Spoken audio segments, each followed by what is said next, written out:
All right, today I'm going to show you how to make your own intake for a canister filter. Now you might be going, why would you need to do that? I find I need to do it for large aquariums, oddball aquariums. Maybe you got an old tank and the rim is just wicked wide, or you break yours.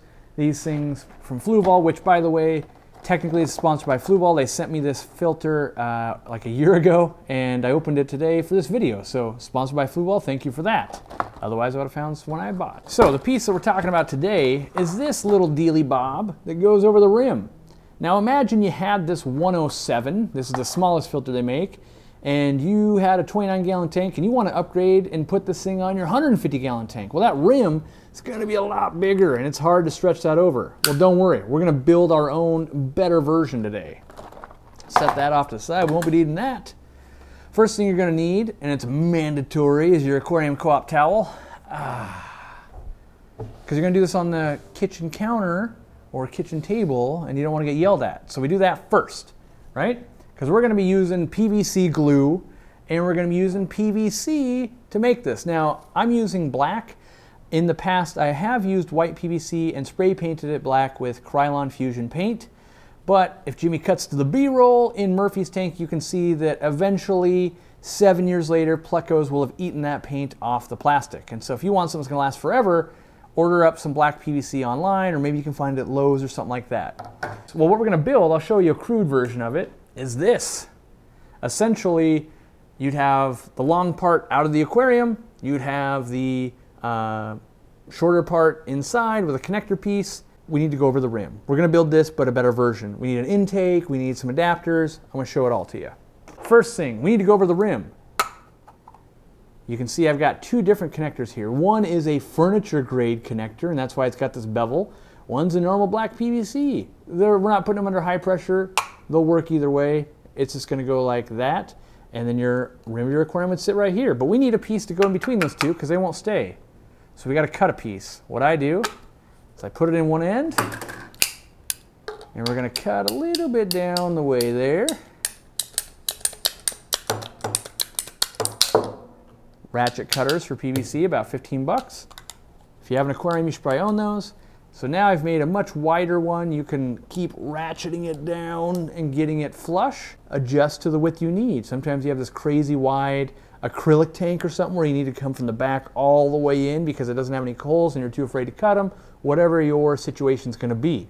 We're going to need an intake and an output. Let me grab the piece I forgot. We've got the piece we need. So the intake, depending on how long your aquarium is or how deep it is, maybe this is sufficient. Maybe this one if it's a really tall aquarium. For this demonstration, I'm going to use this short one in your aquarium. And then we would put this long one outside of your aquarium, because typically if this is your aquarium, you're going to hang it and this goes down in your stand, your canister filter sits down here, and this would be inside your aquarium. So we're basically building this giant J hook, as they would call it. We're going to take this long piece off so I can still work with this, but this intake piece, we're then going to use a coupling. We put that coupling on there just like that. We then use a 1-inch bulkhead strainer that you can buy on Amazon or maybe your local fish store. That goes in there. My golly, doesn't that look like it's an intake for a canister filter? I think it does. So from there, I also like to use an intake sponge right there. So now nothing's getting sucked up in it. You can adapt this for any size filter, whether this is an FX6, an FX5, doesn't matter. This will work for any canister. Now we got to worry about connecting to the tubing. You're going, yes, but we didn't connect to the tubing, Corey. It goes to my canister filter, right? So on this J hook, oof.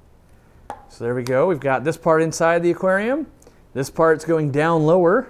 We need this piece. Now, maybe someone makes this in black. I can only find it in white at Home Depot and Lowe's and all that kind of stuff. So this happens to be a 1-inch PVC to a 3/4 adapter. This goes right here at the end. Then you take this dealy bob, which is a threaded barbed fitting, again Home Depot, Lowe's type purchase. You're going to thread that on there. Now you would use some thread tape to do this. Thread tape, just make sure it's not going to leak, but so you get that on there. And then you would put your flue well tubing on there. You'd put a clamp on it so it never comes off again, and then you would be set. You've now built it. Now you say, but I have a bigger tube. Use a different barb, right? You can do anything you want to do once you build it yourself. Now, the last thing, after you've test fit everything and you put it in your aquarium and you go, yeah, that's where it needs to be. It's not too long, not too short, is you need to glue, right? So everything that's outside of the aquarium has to be glued. Everything inside doesn't. So what does that mean? That means all these parts here, you're going to use thread tape here, glue here. When you get to this side, you glue this joint, you glue this joint and this joint. That's all. So what I'm going to do is I'm going to glue one joint here because we're actually going to go build this on Murphy's tank, which you'll see that video. Either you've seen it or you will see it.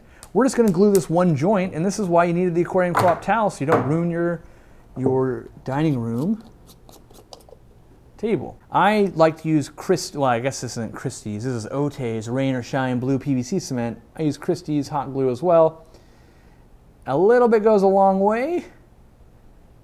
All you got to do is take the inside, kind of run it around, make sure there's not way too much in there. And technically, if you're doing a high pressure fitting, you would do the outside, but this is a primer and cement all in one. You're going to put it in and give it a turn, just like that. And now this is going to stay glued forever. And if you did it like I just did it, should not leak. It'll be under low pressure. When it comes to gluing, the worst thing is when you're doing this move and you're like, yeah, let me glue this together. Yeah! And then you go, wait a second, it's not going to look good at all, right? So what you do is you get your glue, undo it all for cameras. So you glue this piece in, right? That's real easy. When it comes to gluing the next piece, right? So now we're glued here, we're glued here.